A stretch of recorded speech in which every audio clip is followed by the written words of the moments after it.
Hey guys, Sam Superman back with another video. I know I haven't uploaded in a week, and I'm sorry. There's still going to be regular content such as LEGO reviews and stop motions coming out soon. I don't know about the part 2 to What If Mace Windu sent Anakin's turn to the dark side. I kind of got bored with that, but if you want to see it, just tell me in the comments and then I'll work faster on it. But yeah, I wanted to do this series because the 2020 election is coming up. So there are going to be multiple uploads a day, as there are not enough days for there to be one upload a day. Even if I just wanted to do the elections, I don't usually upload on weekends. So most of these are going to be coming out over the week. So we begin with the first presidential election. Although nowadays we have election day where the election takes place, back then they had multiple days for the election. This election started on December 15th, 1788, but it didn't finish until January 10th of the following year. Another thing to note is electors cast 2 ballots for president. Whoever got the most electoral votes would be president, and the second most would be vice president. This was phased out with the passing of the 12th Amendment in 1804. Okay, so anyway, the ratification of the Constitution reshaped the government of the United States, doing away with the ineffective Articles of Confederation. Under the Articles of Confederation, there was no president or vice president of the United States.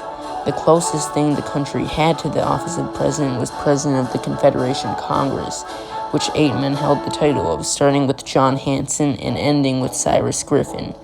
Under the Constitution, the office of president was created and separated from Congress.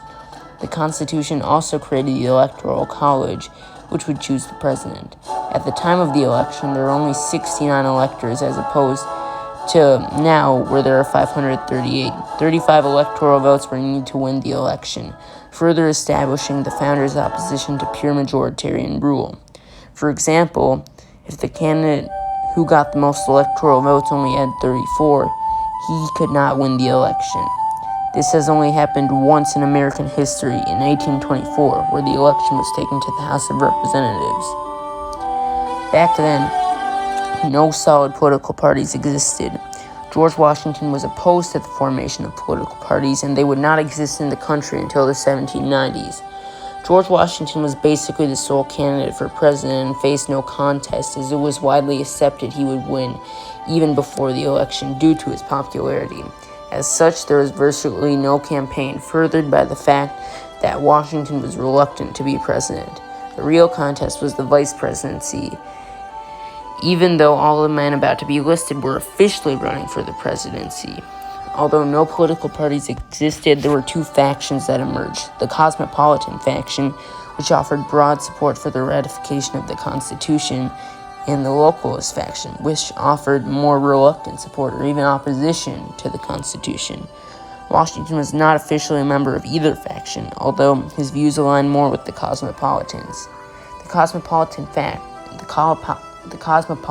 candidates were former minister to the Netherlands and co-author of the Declaration of Independence John Adams of Massachusetts, Secretary of Foreign Affairs John Jay of New York, Chief Justice of the General Court of Maryland Robert Harrison, former Governor of South Carolina John Rutledge, Governor of Massachusetts John Hancock, Governor of Connecticut Samuel Huntington, former Secretary of State of Georgia John Milton, medical officer in the American Revolution James Armstrong of Pennsylvania, and former Secretary of War Benjamin Lincoln of Massachusetts.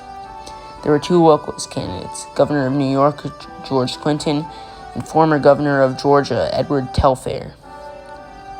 The results.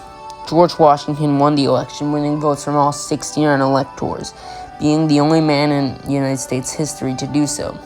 Washington also won 43,782, or 100% of popular votes, the only man to do so in American history. Washington won every state, which were the states of Connecticut, Delaware, Georgia, Maryland, Massachusetts, New Hampshire, New Jersey, Pennsylvania, South Carolina, and Virginia. The states of North Carolina, Rhode Island, and New York did not vote. North Carolina and Rhode Island had not yet adopted the Constitution, and New York hadn't appointed any electors. It is also interesting to note that only 1.8% of the United States population voted in this election. As for the other candidates, John Adams came in second place with 34 electoral votes, winning votes from electors in Massachusetts, Pennsylvania, Connecticut, New Hampshire, Virginia, and New Jersey. Jay won 9 electoral votes, getting votes from New Jersey, Delaware, and Virginia. Harrison won 6 electoral votes, gaining all 6 from his home state of Maryland. Rutledge also won 6, gaining all his from his home state of South Carolina. Hancock won 4 from Pennsylvania, South Carolina, and Virginia. Clinton won 3, all from Virginia. Huntington won 2 from Connecticut. Milton won 2 from Georgia. Armstrong won 1 from Georgia, as did Telfair and Lincoln. The first election was successful, but mostly uninteresting. Adams was inaugurated as vice president on April 21st, 1789, and Washington was inaugurated as president 9 days later, on April 30th. Alright, thanks guys for watching. I hope you enjoyed. More will come out, maybe a couple today, but it's getting late, so we'll see about that. But yeah, go to the Discord server if you haven't. I'll put the link in the description, and yeah, see ya.